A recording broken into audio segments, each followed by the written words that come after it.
السلام علیکم ورحمۃ اللہ وبرکاتہ۔ ناظرین و سامعین، آج 4 نومبر 2024 پیر کا دن ہے۔ رات کے 8:30 بجنے والے ہیں۔ اس وقت کی تازہ ترین رپورٹیں سنیے گا۔ سرکار ہماری زمینیں ہڑپنا چاہتی ہے۔ وقف ترمیمی بل مسلمانوں کی دینی شناخت مٹانے کی سازش۔ جمعیت علماء ہند کی جانب سے آئین کے تحفظ کے موضوع پر منعقد کنونشن میں گرجے مولانا ارشد مدنی۔ نائیڈو کا شکریہ ادا کیا، بی جے پی پر برسے۔ جمعیت علماء ہند کے زیر اہتمام وقف بل کے پس منظر میں اندرا گاندھی انڈور اسٹیڈیم میں منعقد کانفرنس میں جمعیت کے صدر مولانا ارشد مدنی نے وقف ترمیمی بل کی سخت الفاظ میں مخالفت کرتے ہوئے کہا کہ اس ملک میں رہنے والے مسلمانوں کے لیے جہنم بنا رہے ہیں۔ جو کچھ ہو رہا ہے ملک کو آگ لگانے کے لیے ہو رہا ہے۔ دہلی کے اندر ہماری مسجدیں 400-500 سال پرانی ہیں۔ 500 سال پرانے دستاویزات کون پیش کرے گا؟ مولانا ارشد مدنی نے ملک کے مختلف حصوں سے آئے ہزاروں شرکاء کو خطاب کرتے ہوئے سرکار اور ہندوتوادیوں کو نشانہ بنایا اور الزام لگایا کہ آپ مسلمانوں کی زمین ہتھیانا چاہتے ہیں، آپ حرام کھانا چاہتے ہیں۔ اللہ کی ملکیت میں وقف دی گئی ہے۔ پرانے موقف کو دہراتے ہوئے حضرت مولانا ارشد مدنی نے کہا کہ ہم باہر سے نہیں آئے۔ ہندو گوجر ہیں تو مسلمان بھی گوجر ہیں، اگر ہندو جاٹ ہے تو مسلمان بھی جاٹ ہے۔ کشمیر میں جا کر دیکھو، وہاں مسلمان بھی برہمن ہیں۔ جس نے بھی جس مذہب کو پسند کیا اس پر عمل کیا۔ فرقہ پرست طاقتیں آگ لگانا چاہتی ہیں، ہندو الگ مسلمان الگ سکھ الگ، لیکن ہم کہتے ہیں ہندو مسلمان سکھ اور عیسائی سب بھائی بھائی ہیں۔ آج بھائی چارے کو آگ لگائی جا رہی ہیں، مٹانے والے مٹ جائیں گے۔ جمعیت علماء ہند کے صدر مولانا ارشد مدنی نے کہا کہ اسلام اللہ کا چراغ ہے اور اللہ کا چراغ کبھی نہیں بجھے گا، لیکن جس نے اسے بجھایا وہ خود بجھ گیا۔ اسلام اس ملک میں زندہ رہے گا۔ ہندوستان میں اسلام کا چراغ جلتا رہا ہے اور آئندہ بھی جلتا رہے گا۔ حضرت محمد صلی اللہ علیہ وسلم کی شان میں گستاخی کرنے والوں کو نظر بند کیا جاتا ہے، لیکن ان کے خلاف آواز اٹھانے والوں کو جیل میں ڈال دیتے ہیں۔ بلڈوزر کے نشانے پر بھی مسلمان۔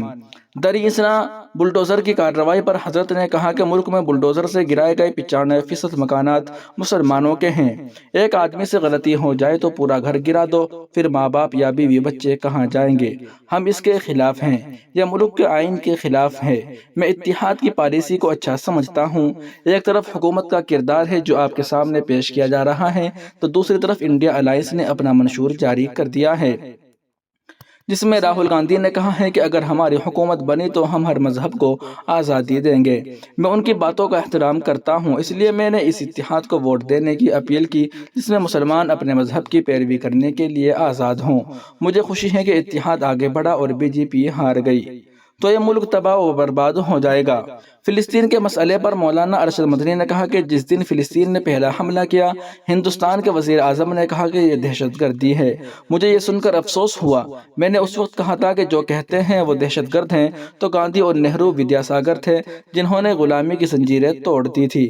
جب میں عرب میں گیا تو سنا کہ ہندوستانی بارود فلسطینیوں کو تباہ کرنے کے لیے استعمال ہو رہا ہے۔ مجھے یہاں تک بتایا گیا کہ فلسطینیوں کو مارنے میں ہندوستانی فوجی بھی کام کرتے تھے۔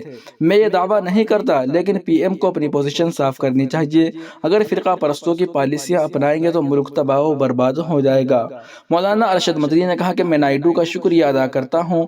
ملک کے عوام نے بی جے پی حکومت کو شکست دی، لیکن بی جے پی حکومت دو بیساکھیوں پر بیٹھی ہے۔ نائیڈو صاحب نے ٹی ڈی پی کے نائب صدر کو یہاں کانفرنس میں بھیجا ہے جو انہیں یہاں کے حالات کے بارے میں بتائیں گے۔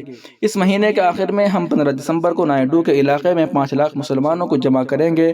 انہوں نے یہ بھی دعویٰ کیا کہ جمعیت علماء ہند کی جانب سے 24 نومبر کو پٹنہ میں وقف ترمیمی بل کے خلاف ایک بڑی ریلی نکالی جائے گی۔ اس میں بہار کے سی ایم نتیش کمار بھی شرکت کریں گے۔ واضح رہے کہ جمعیت علماء ہند کی جانب سے ملک میں موجودہ حالات پر تشویش کا اظہار کرتے ہوئے آئین کے تحفظ کے موضوع پر ایک خصوصی کنونشن منعقد کیا گیا۔ جمعیت کے صدر مولانا ارشد مدنی کی قیادت میں اندرا گاندھی انڈور اسٹیڈیم نئی دہلی میں اتوار 3 نومبر 2024 کو منعقدہ اس اجتماع کا مقصد ملک کے آئینی تحفظ کو یقینی بنانے کے لیے مسلم قیادت کو ایک پلیٹ فارم پر جمع کرنا تھا تاکہ موجودہ فرقہ پرست رجحانات اور آئینی حملوں کے حوالے سے اقدامات کیے جا سکے۔ مولانا ارشد مدنی نے اس موقع پر ملک میں بڑھتی ہوئی فرقہ وارانہ ذہنیت پر شدید تشویش کا اظہار کیا اور کہا کہ حکومت ایسے اقدامات کر رہی ہے جن سے ملک کے آئینی اقدار کو خطرہ لاحق ہو سکتا ہے۔ انہوں نے خصوصی طور پر وقف بل پر بات کرتے ہوئے کہا کہ اس بل کے ذریعے وقف کے املاک پر قبضہ کرنے کی سازش کی جا رہی ہے، جس کا مقصد مسلمانوں کی دینی شناخت کو مٹانا ہے۔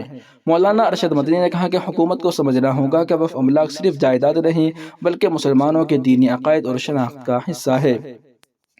آل انڈیا مسلم پرسنل لا بورڈ کے صدر مولانا خالد سیف اللہ رحمانی نے اس بل کی شدید مذمت کرتے ہوئے اسے مسلمانوں کی شناخت کے لیے خطرہ قرار دیا۔ انہوں نے کہا کہ اگر یہ بل پاس ہو گیا تو مسلمانوں کی مساجد، عیدگاہیں اور دیگر مذہبی مقامات کے حوالے سے ثبوت فراہم کرنا ناممکن ہوگا۔ انہوں نے حکومت کو خبردار کیا کہ یہ بل مذہبی مقامات پر براہ راست حملے کے مترادف ہوگا اور اس سے 800 سال پرانی مساجد بھی محفوظ نہیں رہے گی۔ کنونشن میں مولانا ارشد مدنی نے عوام سے اپیل کی کہ وہ اس بل کی مخالفت میں متحد ہو کر آواز اٹھائے اور کہا کہ یہ ہر مسلمان کی ذمہ داری ہے کہ وہ اپنی دینی اور قومی شناخت کی حفاظت کے لیے میدان میں آئے۔ انہوں نے یہ بھی اعلان کیا کہ 24 نومبر کو پٹنہ میں اس بل کے خلاف ایک بڑے احتجاجی جلسے کا انعقاد کیا جائے گا، جس میں مختلف مسلم تنظیمیں اور رہنما شریک ہوں گے۔ ناظرین و سامعین، رپورٹوں کو آپ سن اور دیکھ رہے تھے محسن اسلام یوٹیوب چینل پر۔ تمام تازہ ترین اپڈیٹ حاصل کرنے کے لیے ابھی ویڈیو کے نیچے سبسکرائب والے آپشن پر کلک کر کے اس چینل کو سبسکرائب ضرور کر لیجئے گا۔ السلام علیکم ورحمۃ اللہ وبرکاتہ۔